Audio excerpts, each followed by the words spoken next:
Good morning. This is Divyang from Institute of Aeronautical Engineering, branch Aeronautical Engineering, Section A, roll number 2095, 1A, 2115.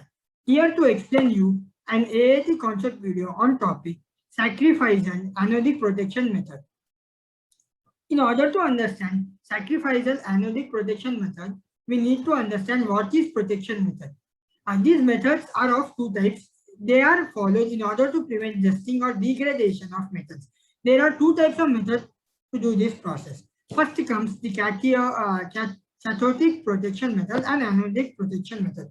Cathodic protection method, the reduction or prevention of corrosion by making metallic structure as cathode in electrolyte cell is known as cathodic protection method.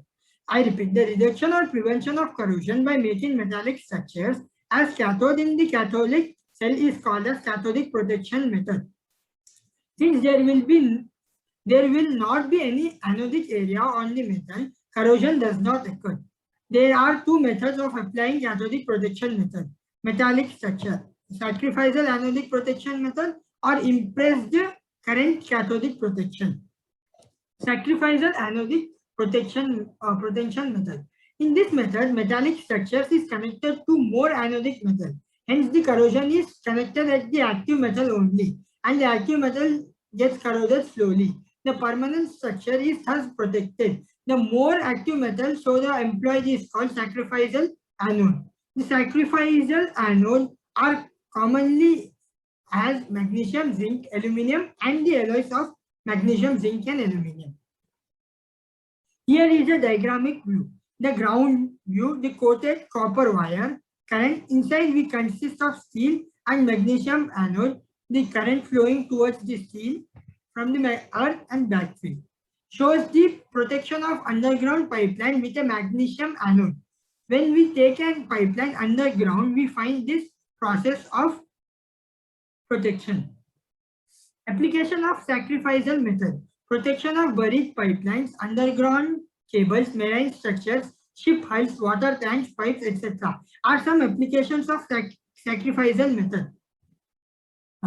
Now, when we take steel as an example, this is the water outlet, magnesium anode, steel is the outer coating and filled with cathode. This is the cathode protection method for domestic hot water tank using sacrificial anode. The impressed current cathodic protection method, the sufficient DC current is given to underground tank. The negative terminal is connected to the tank and the positive terminal is connected to inner anode. The power supply is on and it converts the corroding material from the anode to cathode. Hence, the corrosion can be prevented. When we take a sufficient DC current to the underground tank, the negative terminal is connected to the tank. Obviously, the negative terminal is connected and the positive is connected to the inner anode, which is magnesium. When the supply is on, it converts the corroding material from the anode to the cathode. Hence, the corrosion can be prevented. Here is the example. The tank is given, which is cathode, and the anode is taken. Rectifier is used to rectify the current, which is direct current, converting direct current. Gravel is taken and backfilled. This is how we convert. Application of immersed current method. It is used for large structure, applied to the open water box coolers, water tanks, buried water and oil pipelines, condensers, transmission line towers, etc. Here we see how we find the cathodic reduction method. Consider the power supply. Here is the steel tank. This is the anode. We find that current is flowing down. We place a steel pipe which undergoes localized corrosion. This all takes place under the ground. Comparison between sacrificial anode method with impressed current cathodic method. Sacrificial anode method, external power supply is not required. Investment is low. This requires periodic replacement of sacrificial anode. Soil and microbial corrosion effects are not considered. This is the most economical method, especially when short-term protection is required. This is suitable method when the current requirement and the resistivity of electrolytes are low. When it comes to immersed current method, the external power supply is required. there is a huge amount of investment. Replacement is not required as anodes are stable. Soil and microbiological corrosion effects as are taken in account. There is well suited for large structures and long-term operation.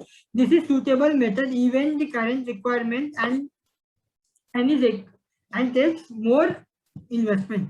Anodic protection. It is a technique to control corrosion of a metal surface by making it the anode of the electrochemical cell and controlling the electropotential in a zone where the metal is passive. The application of anodic current to the structure decreases the rate of hydrogen evolution to the anodically protected. The structure pentagonist is required. Potentiostat is an electronic device that maintains a metal at a constant potential. The use of potential stat is to lift the corrosion potential into the passive potential so that the corrosion of the metal is stopped. The potential range depends upon the metal relationship between the metal and the environment. Application of anionic protection. Applicable in extremely corrosive environments, low current requirement, acidic coolers in dilute sulfuric acid plants, storage tanks for sulfur tanks, chromium in contact with hydrofluoric acid. The comparison of cathodic protection with anodic protection. Now, cathodic protection is applicable for all metals. It is used where there is no source of power by employing sacrificial anodes, low installation cost, standard and well established.